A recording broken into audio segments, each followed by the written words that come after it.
We are live in Studio B with your day-to-day BYU Sports play-by-play. Happy Monday. I'm Spencer Linton alongside Jerem Jordan. Using context clues, I'm guessing you know who's in studio with us now. It is the BYU sophomore star point guard, Dallin Hall. Dallin, welcome back to BYU Sports Nation. Appreciate it. Thanks for having me back. It's a happy Monday. It is a happy Monday.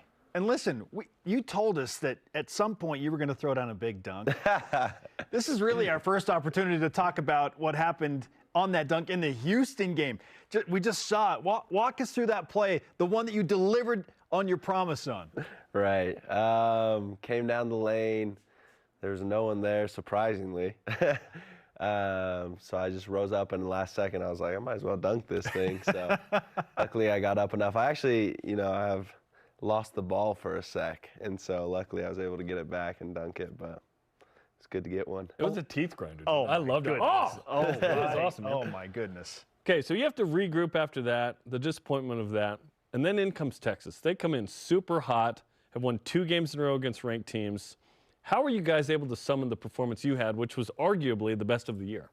Yeah, I think just staying, even no matter what the results are. That's kind of key in this conference. Like, this conference is trying to tear teams apart and beat you up and see what you're really made of. And I feel like it really showed who we were as a team, and we were able to stay together. And so that was a huge test for us. I love how we responded. Obviously, there's going to be more in the future, but I think that's a good testament to the kind of team we are. Dallin, before the game, I was speaking with the team doctors, and they were kind of jokingly saying, but half seriously saying, I don't know if there are more sick people on the roster right now or more healthy guys. We'll see what happens. But, man, to your credit, you and Richie Saunders and Trevin Nell and some others that had to play through sickness, you do so knowing that, like, okay, if we can just get through today, we got a week to rest. Right. What was that like for you going into the game, knowing that half the roster was sick and you had to play through that? Yeah, I think it's obviously one of the challenges that many teams are facing at this time of year. And for us, like, Coach does a really good job of making sure we're taking care of our bodies during the week. We have a great athletic trainer in Rob Ramos. And so they provide us with the help that we need. And then ultimately it's just like, you go out there and play through it because you have so much love for the brothers on your team that they've done it before. It was our turn that night, and so we just did it for each other. It was the re-emergence of Foose game. He was good in the last 10 minutes against Houston, right? But in this game, despite only 17 minutes, the dude scored 16 points, 6 of 7, 6 boards.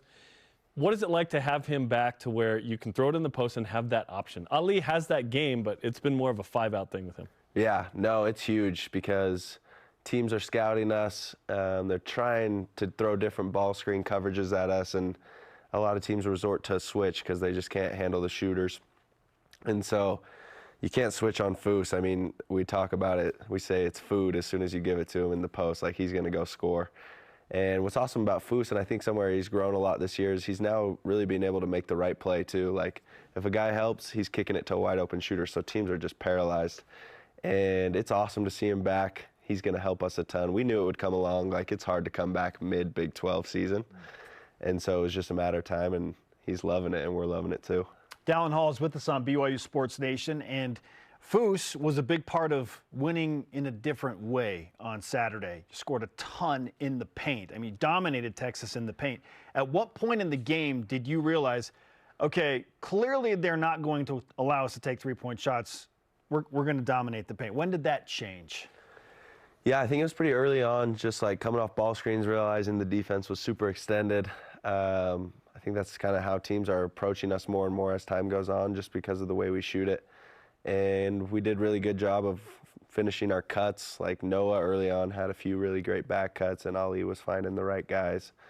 And so I think we do a good job of just taking what the defense gives us. Like, ultimately, we just try and play the best brand of team basketball, and that's what it was that night. Fouls and free throws have been an issue, right? But you have one fewer foul in this game than Texas, and you make more free throws, and you only take one fewer free throw. What role do those things have on the success of this team moving forward? It's huge. Guarding legal is something we really try and emphasize. We haven't done the greatest job so far in conference play, and so that was a big step forward for us with a physical team like Texas. And then, yeah, getting to the free throw line, I think that helps us a lot because then defenses have to start worrying about inside, and it'll reopen for our shooters. And so I thought it was a good balance, a good mix, and we just played a little bit smarter on defense. Which is interesting because this team is made to get layups and threes, which are the most efficient shots in basketball, right? It's not like you're going to get to the free throw line 25 times a game, every game. Right. Iowa State was awesome that way. But if you can just make that disparity just a little less and you make more threes, that feels like a key to success. No, absolutely. I think we can continue to do better on the defensive end, being smarter on which fouls we have. I thought the rock was huge at the game, making them miss some free throws. And so, yeah, just room for growth. And that's what's exciting is we do have a lot of room to grow as a team. Coach Pope has been very transparent about the importance of your role on this team, both on the offensive and defensive sides of the floor.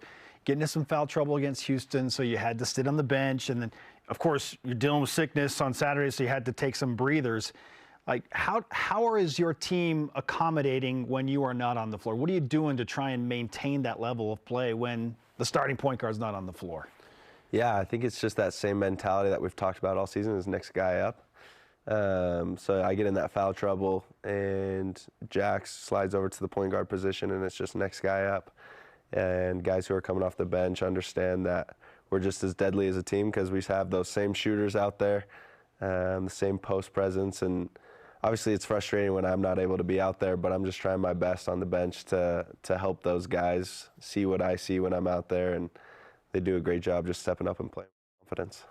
Now that you're 7 games into the 18-game Big 12 schedule, what's it been like to play the teams you play every week and physically, emotionally, mentally? Because from our vantage point, it is fun, but you're in the fight every day. Yeah, it is fun for me too, honestly. Like, it's a dream come true. Like, my goal since I was a kid that big was to play against the best players in the world. And so to have that stage every night is a dream come true. And I know it's a platform for BYU and a lot of the players on our roster that they've always wanted. And so we're just trying to go out there and make the most of it and put our best foot forward and win a lot of games. Did you ever think you'd feel good at 3-4? Like, we feel, you know what I mean? Yeah. In the toughest conference in America, it's like, hey, we're doing pretty good. Yeah, no, there's like that sentiment of we're doing well. We've really competed. Obviously, we're a little frustrated because we feel like we could be at a way even better place right now. But you just got to take it for what it is and move forward. And so that's what we're doing. We're not going to dwell on the past. We're just going to learn from it and try and make our way up the rankings.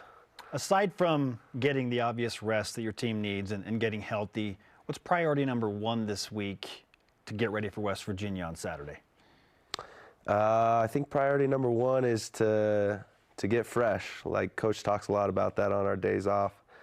So I think today will be huge for us to get back in the gym, be fresh, take care of our bodies this week, and then mentally prepare for West Virginia because they're a team that's beat a lot of good teams at their place. Kansas and Texas, notably. Right. So we're going to go in with a bunch of confidence because we've earned it. That's what kind of team we are, but we're also going to respect them and bring our A game. You assume the toughest version of them because the weakest version of them showed up on Saturday, losing to Oklahoma State. But you assume the Kansas version is going to show up, right? Sure. Okay, so what's it like to be mid-season, but how do you relax a little bit? Because you're a Lord of the Rings, you're a Star Wars, you're a Marvel guy. These are the things we like too. What do you? How do you relax mid-season like this? When I'm not doing my finance homework. You have basketball and finance. Yeah. You're a busy dude. No, I don't know. Me and the boys, 2 nights ago, maybe 3 nights, sat down, watched episode 3 of Star Wars, just relaxed. Just randomly Revenge of the Sith. We're just sitting there like, let's throw it on, It's kind of a heavy movie, right, to relax. That's true, but it's just such a classic. So I don't know. Maybe watch a movie is probably my answer for relaxing. There you go. What do you do to relax? Watch Order 66. What? Whoa! Gets me back. Gets me dialed in. It's just a great way to calm Just down. a real calming movie. Yep. Dallin Hall is with us on BYU Sports Nation. You mentioned finance. I know that you care a lot about your schoolwork and your education. So, part about balancing schoolwork along with playing basketball, because basketball is like a full-time job. Oh, and you go to school as well. Yeah. I think the toughest part is missing classes, like when we're traveling. Luckily, we have Jess Mullen, who's our kind of mentor. she does a fantastic job of helping all of us. We're a tough bunch to help, and she really handles it. But she gets us tutors, and then I'd just say the hardest part is missing like those lectures and trying to get back on the same page. What's your favorite class here? Ooh, my favorite class? Right now I'm in a Judaism and Islam class. I took that one. Yeah. I loved it. So I'm trying to learn a little bit more about Islam with some of my teammates having that personal faith. Awesome. You can ask questions, right? Yeah, like, yeah. Hey, tell me about this. Trying to understand a little bit more about their background, and hopefully we can have some good conversations. Super cool. That's really cool. Like, and I respect a ton about Islam with salats and the beads, and it's just they do some things that I think we can do better, which is like they're always thinking about God. Yeah. Always, constantly. What do you want to do with a finance degree? Ooh, I'm hoping to get in the strategy program. I don't know if I'm allowed to like say that on here. Yes, you are. Yeah, You can do that. Yeah, whoever lets me in, shout out them. But hopefully I can get in the strategy program, taking finance to just kind of understand that aspect a little bit better. And don't know what I want to do after that, but just ride hoops as far as I can and figure it out after that. Outstanding. We'll finish with this. We mentioned you're at West Virginia on Saturday. I know it's Monday. You're going to go through some pretty intense tape review and film review, whatever we call it. Do we call it just footage review at this point? Digital footage review. I don't know. Yeah, Coach is to say watching tape. So you're going to do a lot of it this week, but what do you know about them other than they've got a couple of big home wins? I think we know that it's going to be a physical battle, and we know that arena is crazy. Like, that's what we've heard, and we're excited to be able to play in that environment. But every game in the Big 12 is just a physical battle. And so, like you guys were saying, there's no nights off. So we know what we're stepping into, and we're going to be prepared. That's just the kind of character and culture that we've built as a team. Is there any other Korg impersonation or anything else you want to deliver? Because that's kind of what we do here. I don't know. I got a decent King Julian one that I. Oh, King Julian. Okay, let's hear it. Next time. Oh, for next time. Okay. next time? You're working on it. A little build up. Yeah. Okay. It's called the T's and the Bis. Yeah. I like that. We can appreciate that. Okay. Okay. King Julian next time. Yep. We talked to Dallin. It's gonna take it easy tomorrow. Maybe watch Rogue One. Yes, the end scene. The last 20 minutes just really settle you down. Get me back in the zone. We took our kids to this, and I was kind of like shielding their eyes on that last scene. Like, maybe don't watch Darth Vader cook here. Yeah, a little intense. Dallin, again, great to have you with us. Thanks for hanging out. Appreciate you Good luck guys. against It's West always a good Virginia on time. Saturday.